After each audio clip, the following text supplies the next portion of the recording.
An international NGO warned on Thursday that Myanmar's Rohingya Muslim refugees may not be willing to return voluntarily to the country and instead remain in sprawling camps in Bangladesh, creating a grave security threat with outbreaks of additional violence and recruitment by jihadists.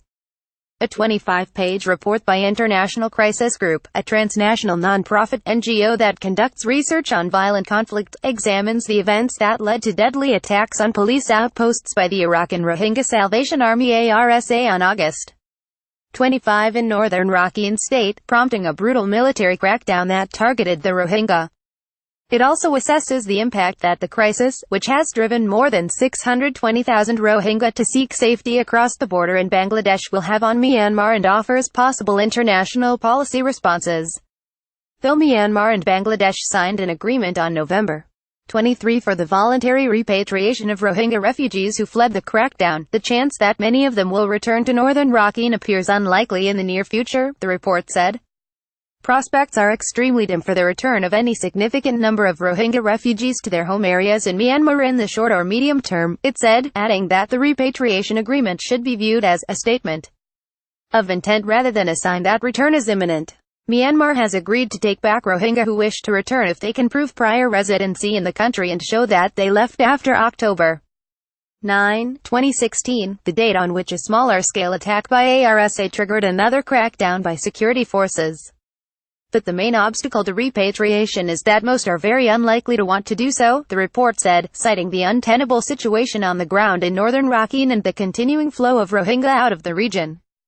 ICG cited other obstacles, including Myanmar's lack of clarity as to whether the Rohingya will be allowed to return to their places of origin and reclaim their farmland, the provision of the issuance of national verification cards which many Rohingya reject because they relegate them to a second-class status, and the fear that some may be arrested upon return if the government suspects them of being ARSA militants or supporters. In addition, processing the paperwork for returning Rohingya and issuing them identification documents would overwhelm official capacity and resources, because only 300 returnees can be processed daily, the report said. Fundamentally, neither the government nor security forces possess the political will to create conditions for voluntary return and implement a credible and effective process to that end, it said. This raises the prospect of a long-term concentration of hundreds of thousands of traumatized Rohingya confined to squalid camps in Bangladesh with no obvious way out or hope for the future. That would not only be a human tragedy, but also a grave security threat, it said. Such a context would be ripe for mobilizing further violent responses and potential transnational jihadist recruitment, the report said. With most of ARSA's members in refugee camps in Bangladesh, the militant group may start carrying out cross-border attacks that could lead to clashes between the Bangladeshi and Myanmar armed forces, ICG said.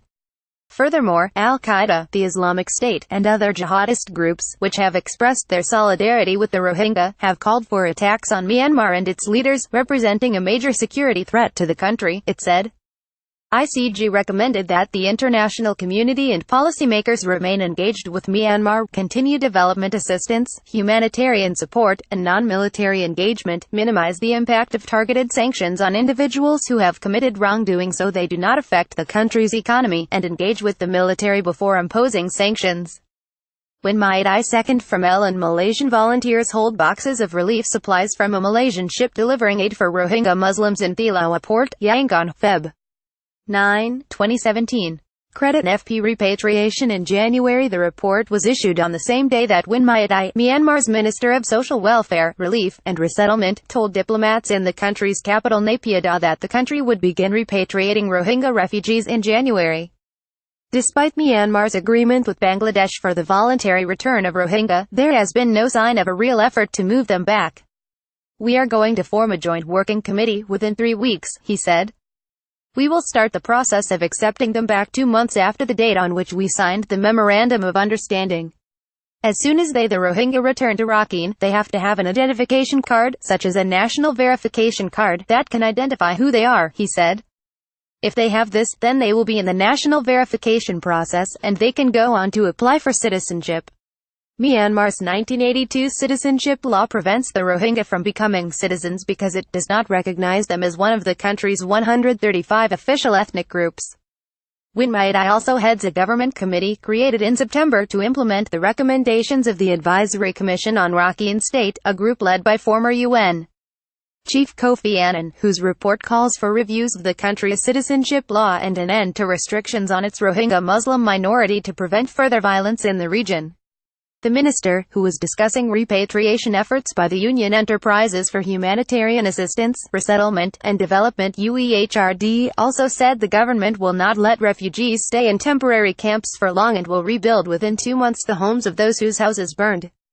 About 600 Hindus who fled attacks by Muslim militants on their villages also want to return to northern Rakhine.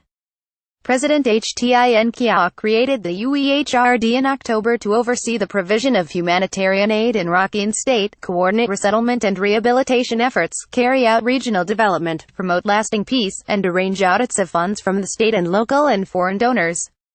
State Councillor Aung San Suu Kyi, Myanmar's de facto leader, chairs the UEHRD. Rakhine lawmaker Wasin Mongmong Ohn, former chief minister of Rakhine State and an opposition Union Solidarity and Development Party USDP lawmaker representing An Township, told RFA's Myanmar service on Thursday that the international community's frustration with the crisis is understandable. We have to accept the international community's frustration with the government's approach to resolving the Rakhine problem, but it doesn't mean the Myanmar government isn't working on it, he said. Mongmong Ohn said that a solution to the crisis should take into account not only human rights, but also national sovereignty. We have to find a profound and acceptable way to resolve the problem, he said. This way shouldn't harm our sovereignty and should be one that the international community can accept. I hope we can make progress if the government forms a group and works together with international organizations.